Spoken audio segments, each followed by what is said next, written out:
कैसे हो भाई लोग। मेंस की तैयारी करने वाले सभी लोग उम्मीद है अपनी तैयारी में लगे होंगे। चाहे ऑडिटर की तैयारी कर रहे हो, डबल एओ की, 67 की, या सीडीपीओ की, या प्रोजेक्ट मैनेजर की। आज बहुत ही अच्छा रिवीजन लेकर आए हैं जनजातीय विद्रोह, और सबसे इम्पोर्टेंट टॉपिक है बीपीएससी मेंस का। सबसे खास सवाल भी है, और यहाँ से लगभग बनता ही है आपका बिरसा मुंडा और संथाल विद्रोह। ठीक है, तो जनजातीय विद्रोह पर बहुत ही अच्छा से लिखा गया है। मैंने पहले भी वीडियो डाला था, लेकिन बहुत लोगों को फ़ायदा नहीं मिला था। मुझे लास्ट में ऑडिटर का एग्ज़ाम मात्र 15 दिन के लगभग बचा हुआ है। ठीक है, मुझे लगा ये इम्पोर्टेंट है और लोगों को बता देना चाहिए। और जो लोग डबल एओ के भी एग्ज़ाम की तैयारी में लगे हैं उनके लिए भी फ़ायदेमंद है। 67 वालों के लिए भी, सीडीपीओ वालों के भी एग्ज़ाम है, और प्रोजेक्ट मैनेजर का भी है। ठीक है, तो अंतिम तैयारी जीत की समझ आ जाए, जानकारी अच्छी लग जाए तो लाइक तो बनता ही है दोस्तों। ठीक है ना। आइए देखें, आपके भाई का ही चैनल है, कोई दिक्कत नहीं है, हमेशा हम आपके सामने ही रहेंगे। आइए देखें जनजातीय विद्रोह पे कितना अच्छा लिखा जा सकता है। एक बार समझने की ज़रूरत है। हमेशा सवाल बनता है बिरसा मुंडा और आपके संथाल विद्रोह पे। एक बार आप जनजातीय विद्रोह को पूरी तरह से समझ लीजिए तो आप आराम से आंसर को लिख सकते हैं दोस्तों। ठीक है ना। मैंने लिखने का कोशिश किया है, समझाने का कोशिश किया है, उम्मीद है आपको समझ आएगा। ठीक है, जनजातीय विद्रोह पे देखते हैं। वैसे तो भारत में जनजातीय समाज द्वारा भारत में कई विद्रोह हुए, लेकिन बिहार से जुड़े 2 जनजातीय विद्रोह प्रमुख हैं। कौन कौन से हैं? संथाल विद्रोह और बिरसा मुंडा विद्रोह। ठीक है, वीडियो में हम लोग पूरा देखेंगे। जनजाति कौन हैं, विद्रोह क्यों हुआ, विद्रोह की विशेषता, जनजातियों की मांग क्या थी और परिणाम क्या हुआ, पूरी बातों को देखेंगे। ब्रिटिश सरकार द्वारा जनजातियों की के लिए क्या सोच थी, पूरी बातें देखेंगे। ठीक है, तो पूरी बातों को देखना होगा, समझना होगा एक बार जनजातीय विद्रोह क्या है, क्यों हुआ। उसके बाद आप बिरसा मुंडा और इसमें संथाल विद्रोह को आसानी से जोड़ सकते हैं और एक अच्छा आंसर लिख सकते हैं दोस्तों। ठीक है ना। आइए देखें, पूरी बातों को समझने के लिए आप स्क्रीनशॉट ले सकते हैं, नोट कर सकते हैं पॉज कर कर। आप ही के लिए बहुत फ़ायदा मिलेगा दोस्तों। ठीक है, आइए देखें पूरा वीडियो। जनजाति भी एक मानव है, वह भी एक इंसान है जिसको आदिवासी कहते हैं। आदि का मतलब पुराना और वासी का मतलब वसिंदा होता है, यानी किसी विशेष क्षेत्र में रहने वाले प्राचीन लोग। उन भौगोलिक क्षेत्र में निवास करने वाले प्राचीन लोगों के समूह को आदिवासी कहते हैं। ठीक है, उम्मीद है समझ आएगा। अच्छी तरह से पूरा वीडियो देखिएगा। दूसरे शब्दों में हम कह सकते हैं कि आदिवासी शब्द का अर्थ एक ऐसे वर्ग से है, ऐसे लोगों के समूह से है जो सदियों से समाज के मुख्य धारा से पृथक रहते हुए, किसी विशेष भौगोलिक क्षेत्र में रहते हुए अपनी विशिष्ट परंपराओं के साथ निवास करते हैं। उन्हें ही आदिवासी कहा जाता है। उनके भाग में जल है, जीवन है और जंगल है, यही उनकी दुनिया है। जब इसको उनसे कोई छीनने की कोशिश या प्रयास करता है तो ये लोग विद्रोह कर देते हैं या बगावत कर देते हैं। कोई भी करेगा दोस्तों। ठीक है, आज भी भारत में अनेक तरह के आदिवासी अलग अलग क्षेत्रों में निवास करते हैं, जैसे भील, उराव, संथाली, मुंडा, टोंडा आदि। और भारत के कुछ ऐसे क्षेत्र हैं जैसे राजस्थान, मध्य प्रदेश, उड़ीसा, झारखंड आदि क्षेत्रों में आदिवासियों की संख्या अधिक है। लेकिन सबसे ज़्यादा जनजातियों का घनत्व जो है भारत के पूर्वोत्तर क्षेत्रों में है।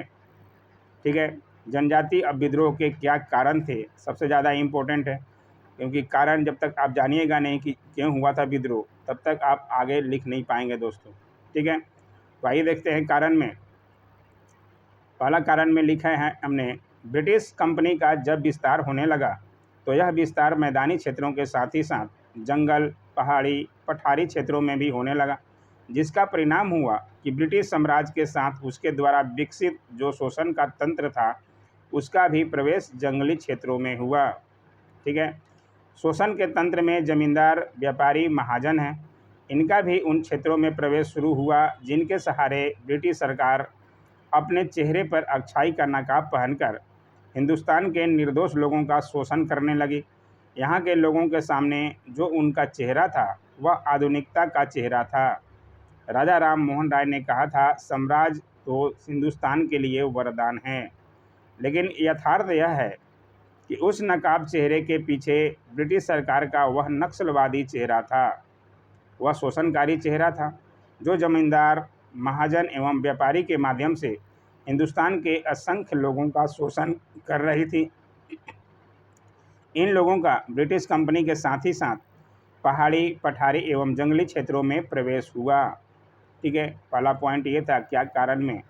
दूसरा में क्या कारण में लिखा गया है, जब इनका प्रवेश इन क्षेत्रों में हुआ तो इनके साथ ही साथ ब्रिटिश कंपनी के द्वारा इस जंगली क्षेत्रों में अपनी व्यवसाय को, अपने पैर मजबूत करने के लिए आदिवासियों की पुरानी न्यायिक व्यवस्था को हटाकर ब्रिटिश कंपनी ने अपनी प्रशासनिक एवं न्यायिक व्यवस्था को स्थापित कर दिया, ताकि अपने तंत्र के माध्यम से इनका शोषण किया जा सके, क्योंकि आदिवासियों के क्षेत्र में आदिवासियों की पद्धति के माध्यम से उनका शोषण नहीं हो सकता है।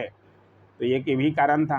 तीसरा कारण में है, जंगली क्षेत्रों में जब ब्रिटिश कंपनी का विस्तार हुआ तो इनके पीछे पीछे ईसाई मिशनरियों का भी प्रवेश हुआ और विस्तार हुआ, और इनके द्वारा अशिक्षित लोगों से उनके भगवान को छीनने का प्रयास किया गया। रोटी देकर, कुछ वित्तीय सहायता करके, उनके लिए अस्पताल बनाकर, उनको छात्रवृत्ति देकर उनके भगवान को छीनना चाहा। इसका सम्मिलित परिणाम हुआ कि पूरे भारत में अलग अलग समाज में ब्रिटिश कंपनी के खिलाफ आक्रोश पैदा हुआ, विद्रोह हुआ। ठीक है, तो ये सब थे विद्रोह के मेन कारण, इसलिए विद्रोह हुआ। और विद्रोह के अन्य कारणों में शामिल है खुटगति पद्धति, बलात् श्रम और झूम खेती। इसको भी देखते हैं। ठीक है, इसमें आदिवासी लोग खुटगति पद्धति, ठीक है, उसको देखिएगा पहले। इसमें आदिवासी लोग आपस में मिलकर जंगलों को काटकर उसी की सफाई कर खेत बनाते थे और उस पर किसी व्यक्ति विशेष का स्वामित्व नहीं होता था। पर ब्रिटिश सरकार ने खुटगति पद्धति समाप्त कर दिया और किसी एक को उस खेत का स्वामित्व बना दिया। इस कारण भी विद्रोह हुआ। ठीक है, दूसरा है बलात् श्रम। अंग्रेज़ों के द्वारा जितने लोग अधीनस्थ थे, उनके द्वारा जंगलों में सड़क बनवाने के लिए और कुछ काम करने के लिए आदिवासियों को बलपूर्वक काम करने के लिए मजबूर किया जाता था, और इसके एवज में उनको पारिश्रमिक भी नहीं दिया जाता था। तो एक ये भी कारण था। ठीक है, तीसरा और कारण में है झूम खेती। आज यहाँ तो कल वहाँ, इसका मतलब है झूम खेती का मतलब है आज यहाँ तो कल वहाँ। ब्रिटिश सरकार द्वारा झूम खेती पर भी प्रतिबंध लगा दिया गया। ब्रिटिशों द्वारा जंगल के लकड़ियों एवं फलों पर भी आदिवासियों के अधिकार से वंचित कर दिया गया। जो लोग बरसों से रह रहे हैं उससे वंचित कर दिया जाएगा तो विद्रोह तो होगा ही दोस्तों, है ना। अब देखते हैं विद्रोह का उद्देश्य क्या था। बहुत अच्छी तरह से लिखा गया है, समझाया गया है।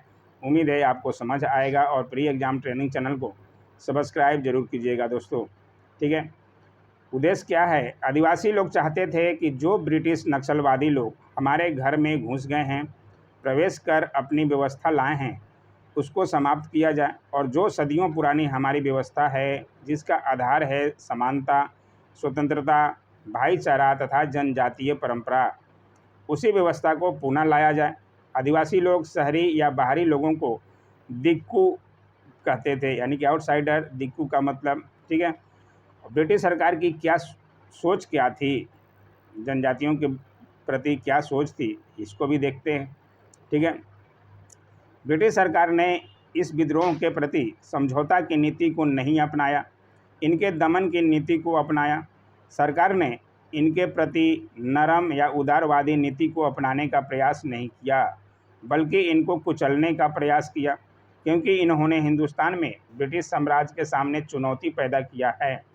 आदिवासियों ने हिंदुस्तान में हमें रहने के लिए चुनौती दी है। ब्रिटिश सरकार का इनके प्रति सोच दमनकारी थी, क्योंकि इन्होंने सरकार का सीधे विरोध किया था, सरकार को समाप्त करने की घोषणा किया था। ठीक है, तो ये थे सारे कारण। जनजातीय विद्रोह पे बहुत अच्छी तरह से लिखा गया है, इसके क्या क्या कारण थे, क्यों हुआ जनजातीय विद्रोह और कहाँ हुआ। मेन आपके मुंडा विद्रोह और संथाल विद्रोह, इसमें आप ऐड कर सकते हैं, लेकिन मेन आपको कारण और इसके उद्देश्य को जानना ज़रूरी है दोस्तों। बहुत ही अच्छा तरह से लिखा गया है, ठीक है। मुझे भी कहीं से मिला, मैंने भी दिखाया और मैं पहले भी दिखा चुका हूँ, ठीक है। मुझे लगा लास्ट समय में आपको बता देना चाहिए।